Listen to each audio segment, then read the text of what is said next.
요즘 경제가 좀 심상치 않다. 이런 얘기 많이 들으시죠? 네, 물가는 뭐 잡히는 것 같기도 한데 성장은 영 부진한 것 같고 앞으로 어떻게 될지 다들 궁금하실 겁니다. 네, 그렇죠. 그래서 오늘은 저희가 KDI, 한국개발연구원에서 최근에 내놓은 경제 전망 보고서를 좀 자세히 들여다보려고 합니다. 네, 중요한 자료죠. 현재 우리 경제 상황이 어떤지 또 앞으로는 어떻게 흘러갈지 핵심적인 내용들만 쏙쏙 뽑아서요. 이게 또 여러분의 삶에는 어떤 의미가 있을지 그런 이야기들을 좀 깊이 나눠볼까 합니다. 좋습니다. 자, 그럼 KDI 진단부터 좀 살펴볼까요? 우리 경제 성장세가 둔화됐다 이런 평가가 있던데요. 네, 맞습니다. 일단 숫자로 보면요. 올해 1분기 GDP가 작년 같은 기간보다 0.1% 줄었습니다. 이게 벌써 4분기째 거의 뭐 제자리 걸음이거나 마이너스인 상황인 거죠. 0.1% 감소면 와 정말 낮은데요. 특히 어느 부분이 좀 안 좋았던 건가요? 가장 크게 영향을 준 건 역시 건설 쪽입니다. 건설업 생산이 확 줄었고요.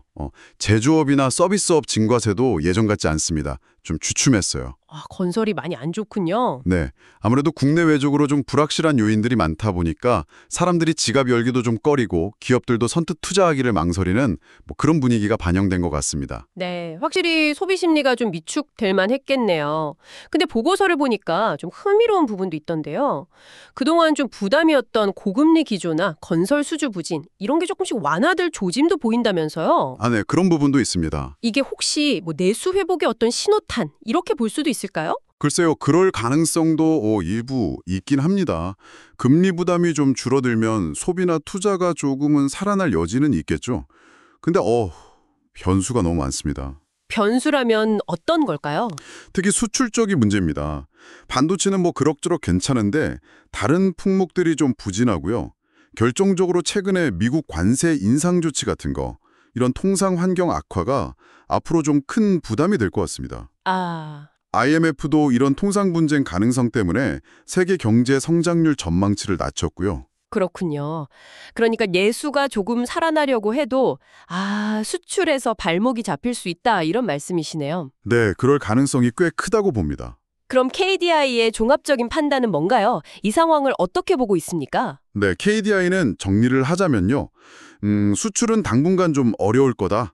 하지만 내수는 아주 조금씩이나마 부진에서 벗어날 가능성이 있다.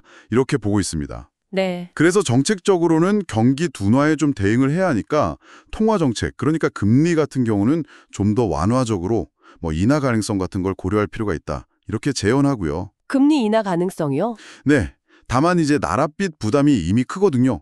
그래서 재정을 막 풀기는 좀 어렵지 않겠냐 이런 입장입니다. 추가 지출에는 신중해야 한다는 거죠. 알겠습니다. 그럼 당장 내년 또 내후년 전망은 어떻게 보고 있나요? 제가 KDI 전망치를 보니까 2025년 내년 성장률이 0.8% 그리고 2026년이 1.6% 상당히 낮은데요. 네, 맞습니다. 꽤 낮은 수준이죠.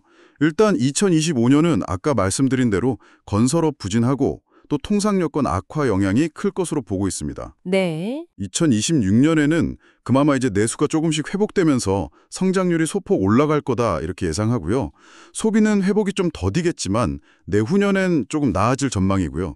건설 투자는 내년에 마이너스 4.2%로 아주 부진했다가 그 다음 해에야 한 2.4% 증가로 돌아설 것으로 보고 있습니다.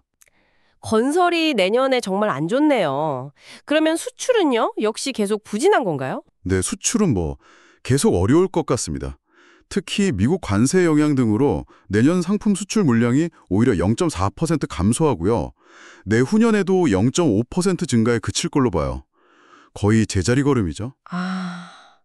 경상수지 흑자폭도 줄어들겠네요, 그럼? 네, 줄어들 전망입니다. 일자리도 걱정인데요. 취업자 수 증가폭이 계속 줄어든다고요? 네, 고용시장 둔화는 좀 불가피해 보입니다.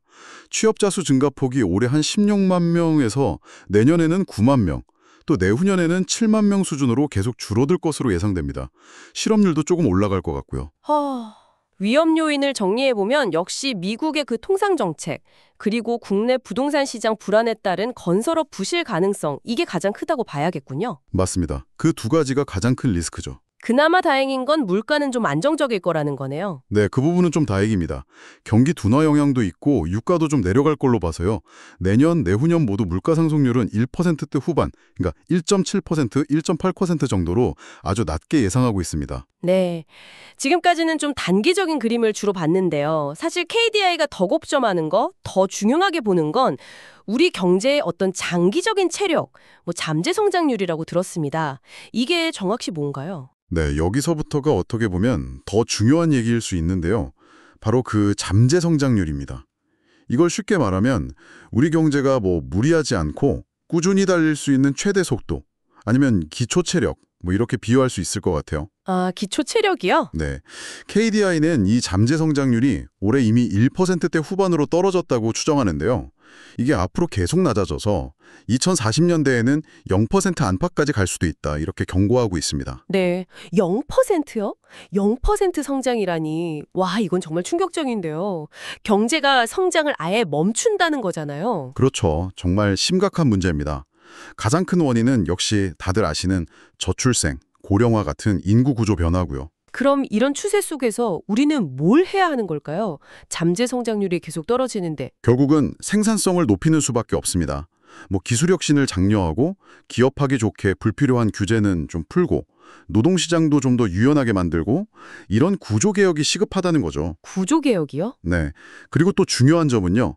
이런 장기적인 체력 저하를 그냥 일시적인 경기 부진으로 착각해서 무리하게 막 돈 푸는 정책, 그런 부양책을 자꾸 쓰면 나랏빚만 늘고 근본적인 문제는 해결되지 않는다는 겁니다. 이걸 꼭 명심해야 해요. 아, 정말 근본적인 고민이 필요한 시점이네요. 그렇다면 이런 전반적인 경제 전망 속에서 이걸 듣고 계신 여러분들은 개인적으로 어떤 점을 좀 주목하고 대비해야 할까요? 제 생각에는요. 당장 오늘 내일의 어떤 경기 등락 뉴스에 너무 이렇게 흔들리시기보다는 좀 더 긴 호흡으로 이런 인구 구조 변화라던가 잠재 성장률 하락 같은 큰 흐름을 읽는 게 중요하다고 봅니다. 큰 흐름이요? 네. 앞으로 우리 사회가 어떻게 변해갈지, 그 속에서의 나의 어떤 기술이나 역량이 계속 유효할지, 아니면 어떻게 바꿔나가야 할지, 그런 고민을 좀 진지하게 해볼 필요가 있다는 거죠. 네네. 물론 통상 분쟁이라든가 부동산 시장 같은 단기적인 변수들도 계속 주시는 해야 합니다. 근데 KDI는 적어도 금융 시스템 자체는 비교적 안정적이라고 평가하고 있거든요. 아, 금융 쪽은 괜찮고요. 네. 그리고 아까 말씀드린 것처럼 물가가 낮게 유지될 거라는 전망은 앞으로 금리가 좀 내려갈 수도 있겠다, 이런 가능성을 시사하는 거잖아요. 이건 이제 여러분들이 예금이나 적금 아니면 대출 계획 같은 것들에도 좀 영향을 줄 수 있는 부분이니까 참고하시면 좋겠습니다. 그렇군요. 네, 오늘 KDI 보고서를 통해서 우리 경제가 지금 좀 낮은 성장 국면에 있고 특히 수출과 건설 부문이 어렵다는 점, 그리고 길게 봤을 때는 잠재 성장률 하락이라는 아주 큰 숙제를 안고 있다는 걸 확인했습니다. 네, 물가는 다행히 안정적이지만 고용 시장은 좀 둔화되는 그런 상황이고요. 맞습니다. 자, 그렇다면 이런 저성장 그리고 인구 구조 변화가 예상되는 시대에 우리 사회는 과연 어디에 우선순위를 둬야 할까요? 또 여러분 각자의 삶과 경력은 앞으로 어떻게 좀 재설계해야 할까요? 단순히 경제 규모, 이 파이를 키우는 건 너머에 있는 어떤 다른 가치들, 그런 것들을 어떻게 찾고 추구하며 살아가야 할지 한번 깊이 생각해 보시는 것도 좋지 않을까 싶습니다.